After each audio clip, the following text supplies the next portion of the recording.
talking about how people are politicizing that event and milking it for everything it can provide for them because it justifies and validates and helps to reinforce the narrative that America is systemically racist and that black people are being hunted down by white people.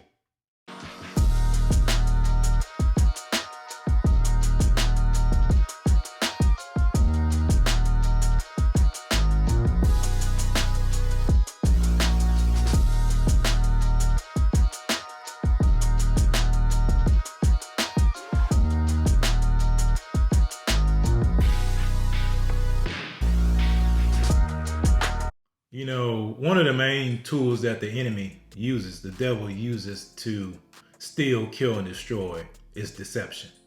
And there's so much deception going on in this land, in this nation right now. And in particular, the deception is being used to agitate and aggravate nationalities or ethnicities against each other. When I say ethnicities, to that word nation in the Bible in Matthew 24, where it talks about in the last days nations will rise against nations. That the Greek word for nation means ethnicity or ethnos. That's the Greek word that is used in Matthew 24, where it says for nation will rise against nation. So ethnos will rise against ethnos. And that's exactly what's going on currently when it comes to in America and the ginning of racial animosity by the progressives and the leftists to divide this nation.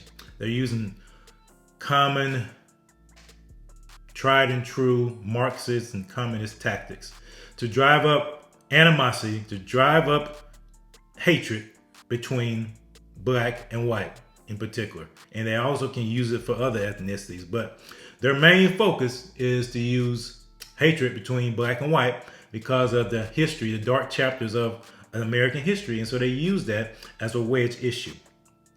And I'm talking about this because with all the recent events that have happened, with the shooting in Buffalo, with the things that have happened in terms of racial animosity with George Floyd, the George Floyd anniversary coming up here in a few days, I started to see a trend that makes me think.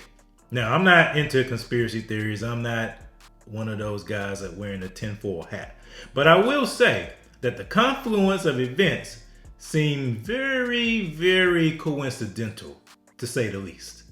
From the shooting in Buffalo to Joe Biden going to speak to Buffalo. He didn't go to Waukesha to talk to them when those Americans lost their lives and when that deranged person drove through that crowd. He didn't go talk to them. But he went to Buffalo and started talking about white supremacy.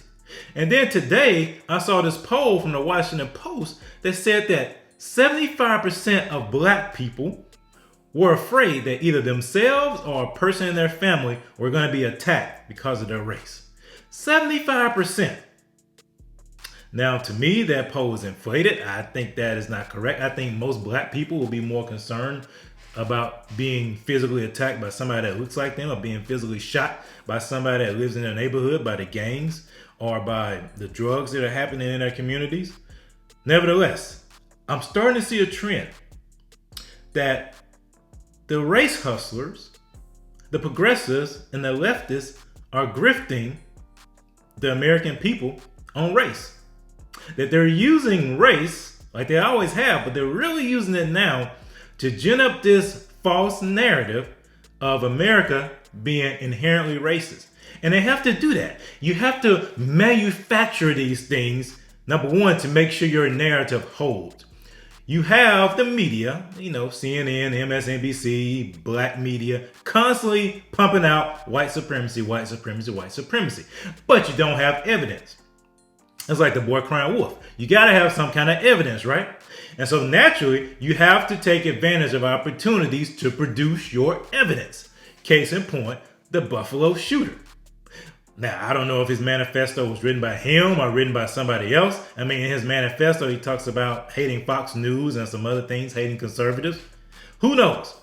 But you have to have an event that can validate and justify your ideology.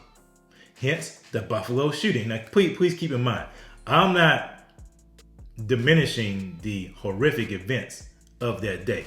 That was horrific, period. No matter if it was set up or not, that was horrific. I'm not even talking about that.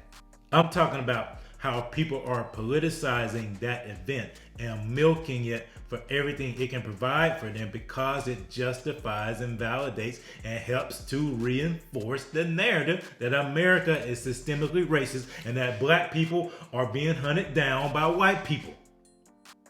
They want us to think, they want to play us as victims, black people as victims. They want us to think that we're back in 1922 instead of 2022.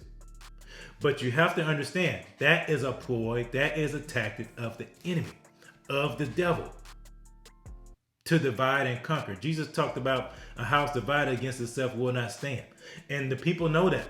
And so they're using race, they're using gender to divide this nation.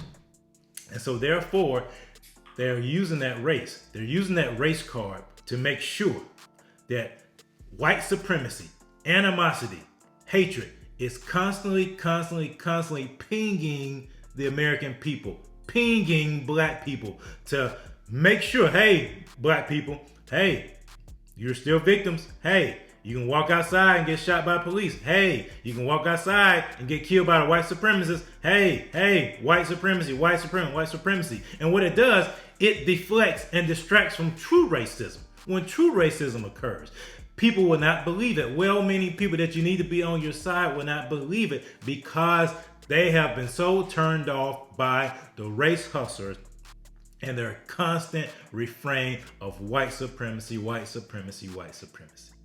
Look, we are not victims. We are empowered for greatness. We need to pray for the Lord to give us discernment, to be able to see the truth, because nowadays deception is running rampant. Look at what they talked about when it came to the voter law in Georgia. You know how last year everyone complained and everyone said, oh man, this new law in Georgia is like Jim Crow on steroids, Jim Crow 2.0. Did you know in Georgia, early voting just completed, it was the largest amount of minority voters ever to vote in early voting in Georgia. But you won't hear that on your mainstream news networks, will you? Yes, because it does not validate the narrative. And speaking of which, in Georgia, you have two black men, more than likely going to win the nomination for their parties, Dr. Raphael Warnock and Herschel Walker. They're going to be running against each other in the fall to see who's going to be the Senate candidate from Georgia. Do you hear anything about that? The fact that it should be celebrated. You got two black men, black now. If there are two black women, oh man, you will hear that broadcast all throughout the mainstream media because it's two black men, two straight black men that's not being highlighted. But that should be something that should be celebrated.